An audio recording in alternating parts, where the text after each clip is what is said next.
kulanti wacan dhammaantiinba ku soo dhawaada barnaamijka wadaaga oo ah barnaamij ay idin soo gudbinayaan idaacadaha Soomaaliya. Barnaamijka wadaaga waa barnaamij uu soo diyaariyo ururka Sooma oo ah urur ay ku mideysan yihiin idaacadaha Soomaaliya ka hawlgala marka laga reebo kuwa ku yaala deegaanada Somaliland. Barnaamijkan wuxuu idin soo gudbinayaa warbixino bulsho iyo arrimo gaar ah oo ka jira magaaladaada iyo meel ka baxsanba. anigoo Axmed Tifo ayaa barnaamijkan soo jeedinaya.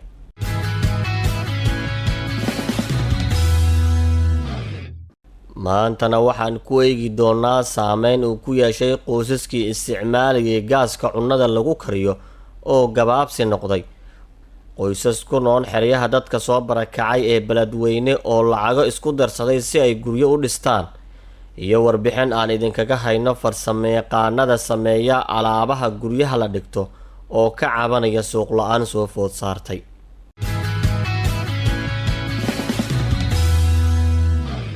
aan ku bilownay gaaska cunnada lagu kariyo ayaa waayadii la soo dhaafay suuqyada Muqdisho ka noqday mid gabaabsi ah, taas oo keentay in intii hartayna la iibiyo laba jibaar qiimihii hore uu joogay. qoysaskii adeegsan jiray gaaskan iyo kuwa kale ee joogay meelaha maqaayadaha ah ayay saameyn xoogan ku yeelatay arrintan, iyadoo qaar ka midana gebi ahaanba ay u leexdeen inay cunnada ku kariyaan dhuxusha. haddii ay sii socoto isticmaalka dhuxusha ayay khubaro badan ka digayaan saameyn ku yeelan karta isbedelada cimilada. Fortuna Musane oo Muqdisho joogta ayaa warbixintan ku eegaysa. tan iyo bilowgii bishii September ee sanadkan waxaa aad qaali u noqday gaaska loo isticmaalo karinta cuntada magaalooyinka dalka guud ahaan, iyadoo suuqyada Muqdisho uu gaaray mar labaab qiimihii uu hore u joogay, taasi oo sababtay in qayb ka mid ah dadka isticmaali jiray ay gabi ahaanba iska dayaan. Samsam aw jaamac oo ah hooyada 4 caruur ah kana mid ah dadka wax ku karin jiray gaaska ayaa sheegaysa in ay awoodi weysay soo iibsashada gaaska maadaama qarashka oo badan awgii ay ku qasban tahay in ay joojiso isticmaalka gaaska, laakiin ay ku tali jirto in ay dib u isticmaasho haddii uu raqiiso oo qiimihii hore uu ku noqdo ama uu dhawaado. halkii haan oo gaaska ah ee 13 kiilo qaadka ah ayaa lagu kala iibsan jiray September lacag dhan $18, halka bisha aynu soo dhaafnay ilaa iyo tan uu dhaxeeyo lacag dhan $35 ilaa iyo $27, taasi oo weli ka dhigan in uu aad uga sareeyo qiimihii hore loogu iibsan jiray, waxaana sabab u noqotay hoos u dhac ku yimid suuqa gaaska lagu kala iibsado. Samsung oo ku iibisa shaax isgoyska xoosh ee degmada Dharkeenle ee gobolka Banaadir ayaa marka hore waxa uu ka caawin jiray gaaska in si degdeg ah macaamiisha uga soo saarto shaaxa, laakiin hadda ay ku laabatay isticmaalka dhuxusha oo iyaduba la iibinayo lacag u dhaxaysa $12 ilaa $16 si ay u soo saarto lacagaha biilka guriga, waxbarashada caruurteeda iyo kirada meesha ay ku ganacsato. waxay u kaliftay inaan iska daayo qiimaha oo sare u kaco, taas oo aan awoodin inaan soo iibsado. dhuxusha iyo gaaska waxay ku kala duwan yihiin, waxaa hal mar u baahan tahay inaad karsato daqiiqada ku boobsiisanaysaa, taas oo ay leedahay 3 jiko ama 2 jiko ay leedahay, inkastoo dhuxushana ay leedahay iyadan 1 jiko kaliya. xilliga ilmaha iskuulka aadayaan xitaa markaa daahayaan hal mar ku boobsiisan kartaa shaaxa, canjeerada, maraqi, wax ka yaabo kala badan u baahan tahay ilbiriqsa oo kacaysa jikada. muddo badan ayaa isticmaalaya, haddaan kusoo koobo 1 sano iyo bilooyin badan ayaa isticmaalaya, taas aan ugu raystay dhuxusha. waan jeclaan lahaa inaan dib u isticmaalo mar kale, waxaan ka raysan lahaa dhuxusha shiiditaankeeda. waxaa kaloo jira qoysas iyaguna isticmaalaya gaaska balse hadda qarka u saaran in ay joojiyaan maadaama ay ugu baxdo lacag aad uga badan tan ay hore ugu bixin jireen. Shamis Khaliif Makaraan oo ah hooyada 2 caruur ah ayaa Soomo u sheegtay in ay si ka dhib badan sidii hore ku isticmaasho gaaska maadaama ay isticmaalaysay muddo 2 sano ah. La qabsigii badanaa uu weli sabab u yahay in ay sii wado isticmaalka gaaska, balse ay ka fikirayso hadda in ay joojiso haddii sidan uu sii ahaado. waxa ay tilmaamtay in hadda 24 saac ay isticmaasho 2 mar, balse markii hore ay isticmaali jirtay 5 ilaa 6 jeer habeen iyo maalin sababta oo ah waxa ay aad u doonaysaa in ay yaryaraysato gaaska si ay muddo badan u sii isticmaasho gaaska oo ka qayb qaata fududaynta cuntooyinka la karinayo. in uu gaaska qaaliyoobo waxaa u sabab ah aan isleeyahay in gaaskii uu la waayay wadanka uu ku yaraaday muddo waxaan u malaynayaa 2 bil camal miya in gaaska la la'aa balse hadda uu dib u soo laabtay laakiin uu qaali u yahay iibsashadiisa. walahi aad ayaad u mahadsan tahay in abaayoy waxaan isticmaalayay muddo sanado aan isticmaalayay in gaas maxaa yeelay waxa uu noqday in wax la qabsado isticmaalkiisa.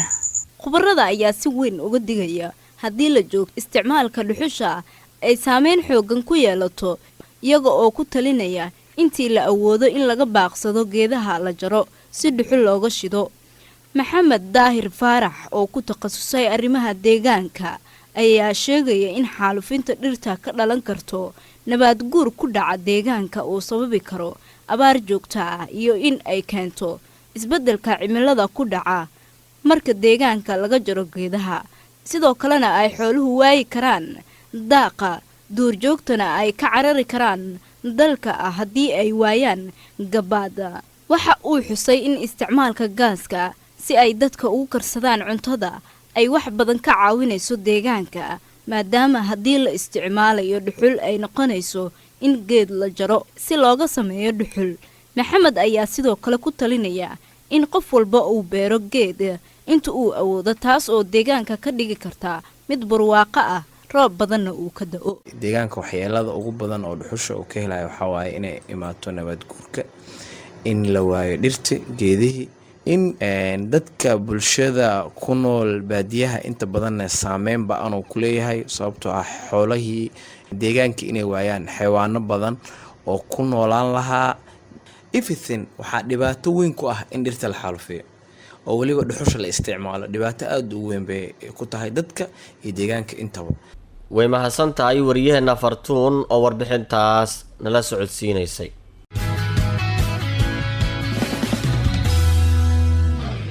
dadka soo barakacay ee ku nool kaamka shareeca ee magaalada Beledweyne gobolka Hiiraan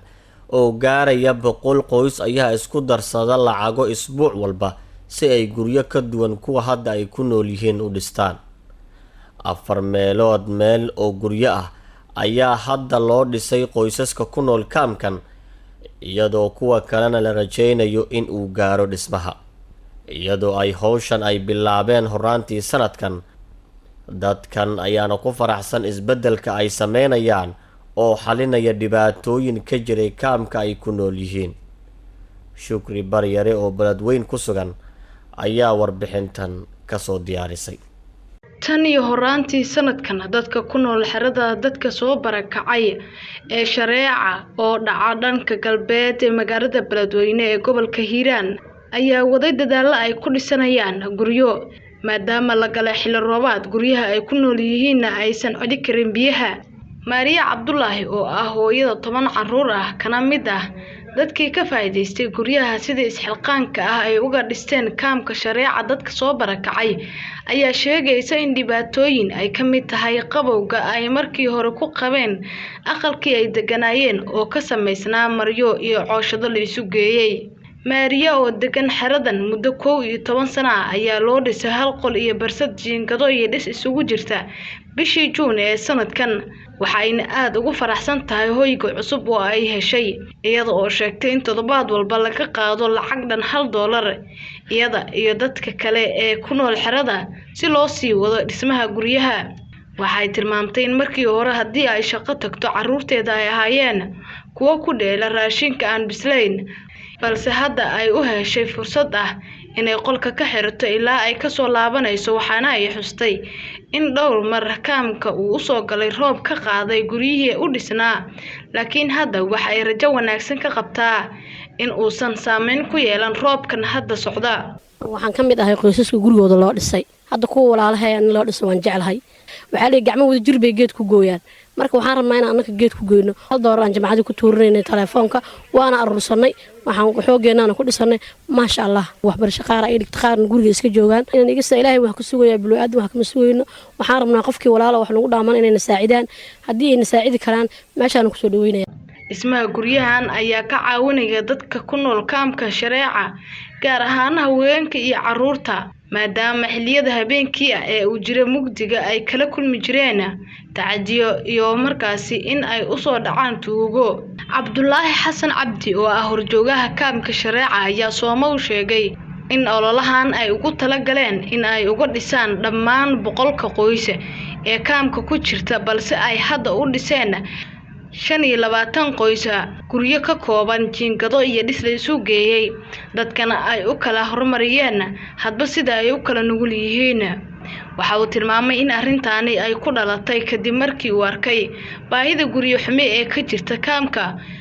una dadka isugu yeeray una sheegay in ay u baahan yihiin iskaashi guryo ay ku dhisanayaan kaas oo toddobaadkii qoys walba laga qaadayo ugu yaraan $1 iyo ka badan Cabdullaahi ayaa sheegay in lacagaha ay ka bixiyaan soo iibinta alaabaha guriga lagu dhisayo sidoo kale ay ku keensadaan shaqaalo guryaha u dhisa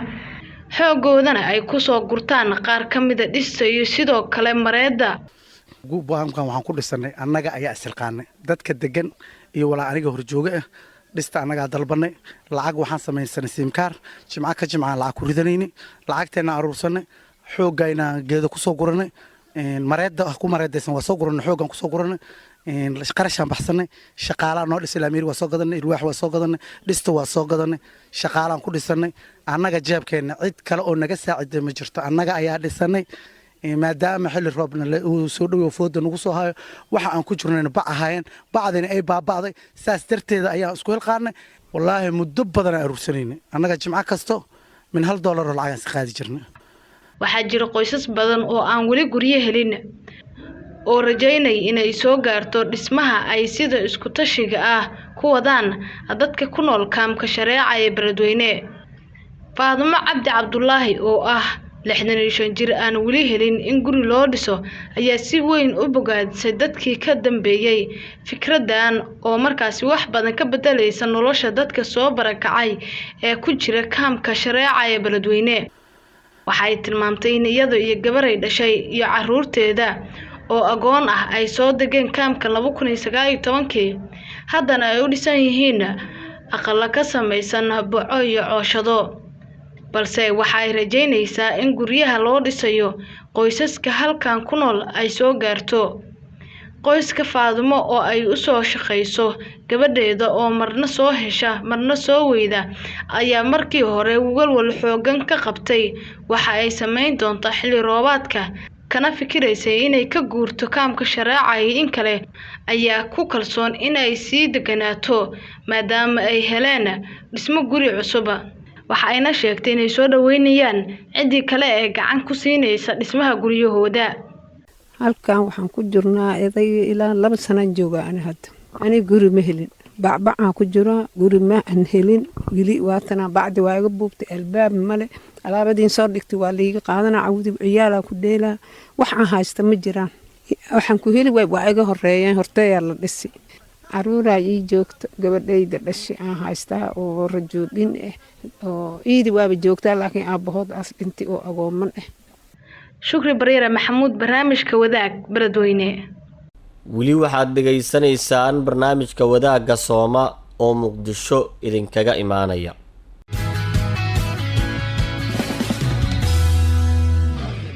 bilihii la soo dhaafay waxaa si aad ah dalka u soo gelayay alaabaha la dhigto guriga xilliga arooska oo dibadda ka imaada halka markii hore ay farsameyn jireen dhalinyaro Soomaaliyeed oo muruqmaal ah xoogsatada qaarkood ayaa isaga tagay shaqada kadib markii ay yaraadeen dalabyada uga imaan jiray dadka raba oo hadda u leexday alaabaha laga keeno dalka dibadiisa muruqmaalka ay saameysay arrintan ayaa markii hore sameyn jiray armaajooyinka wareegga sariiraha komadiinada iyo wixii la mida waxaana ay sheegeen in qaarkood ay gebi ahaanba xilligan haynin wax shaqo ah halka kuwo kalena qarka ay u saaran yihiin inay joojiyaan shaqadan. maxamed xasan oo muqdisho jooga ayaa soo jeedinaya warbixin ku aadan.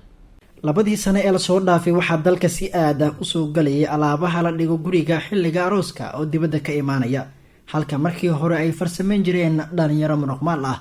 xoogsatada qaarkood ayaa isaga tagay shaqada kadib markii ay yaraadeen dalaybada ugu imaan jiray dadka, oo hadda u leexday alaabaha laga keeno dalal uu ka mid yahay Turkiga. cabduqaadir siidow cali waxa uu ka mid yahay dadka ay aadka u saameysay alaabaha laga keeno dibadda. waxa uu ka shaqayn jiray xarun lagu sameeyo alaabta guryaha oo ku taala suuq Bocle ee degmada Dharkinley.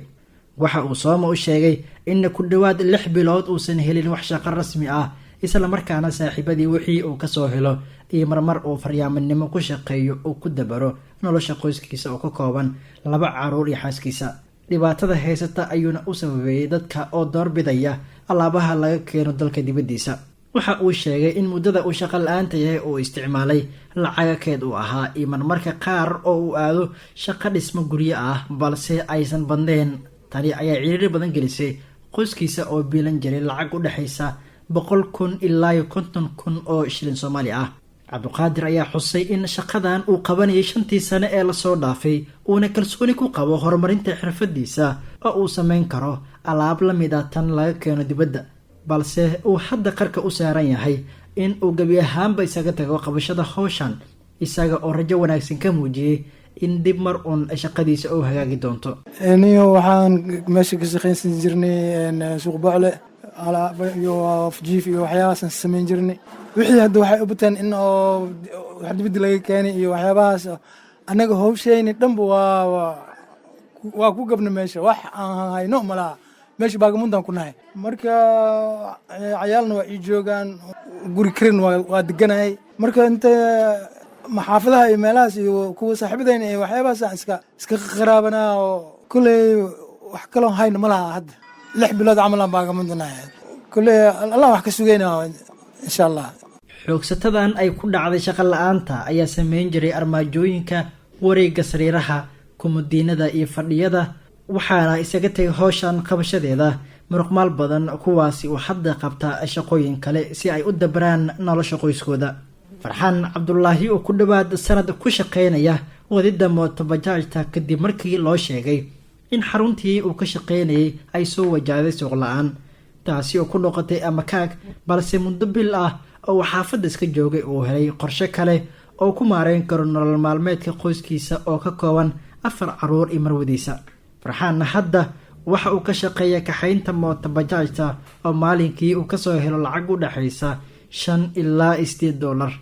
isla markaana uu aad ugu faraxsan yahay nolosha uu hadda ku jiro. waxa uu tilmaamay in ka badan 10 maalin ay ku qaadatay in rag ay asxaab yihiin ay baraan sida loo wado mootada, kadibna ay iyaga u dhiibi jireen halgelin si uu ugu soo shaqaysto, balse hadda uu wado mooto keli ah oo uu maalinkii ka dhiibo lacag dhan 10 dollar. marka alaabta macnaha oo jiifafka lagu sameeyo aan ka shaqayn jirnay, kadib macnaha alaabta dibadda waxaa nagu saameysay macnaha dadkii in ay alaabta dibadda ay xaggooda u bataan oo anaga wax naga tag waayno. kadibna macnaha anaga markii oo suuq xumo nagu imaatay oo kadib macnaha aniga oo wax aan ku qabsan ayaan waynay magaalada macnaha ku wareernay. kadib macnaha waxaan aadnay in macnaha adiga oo kadib magaalada aan galno oo sida macnaha nolosha aan u raadino, aan u dibarno noloshii hore. kadibna macnaha bajaaj ayaan qabsaday, bajaaj ayaan maalintii ku shaqaystaa. bajaajkaasna macnaha wixii oo ilaahay noogu soo calfo aan ku soo laaciyaa macnaha caruurta ku biilnaa. wallaahi maalintii marka bajaajka macnaha adiga 10 dollar oo qaato, shidaalkan laga bixiyo oo wixii dhan macnaha laga bixiyo, kadib anaga wixii noo soo haro adiga 5 dollar iyo adiga 6 dollar 7 dollar 8 dollar haba wixii macnaha ilaahay noo soo qaro ayaa ciyaalka ugu biilanaa. shaqo la'aantu dalka waxa ay noqotay duruufta ugu weyn oo ay bulshadeena wajahaan, gaar ahaan dhalinyarada, waxaana ugu sii daran qof horey u shaqayn jiray balse waayay fursadii uu ku shaqaynayay. inkasta oo ay muhiim tahay in aad dadaal ku bixisid sidii aad ku heli lahayd shaqo.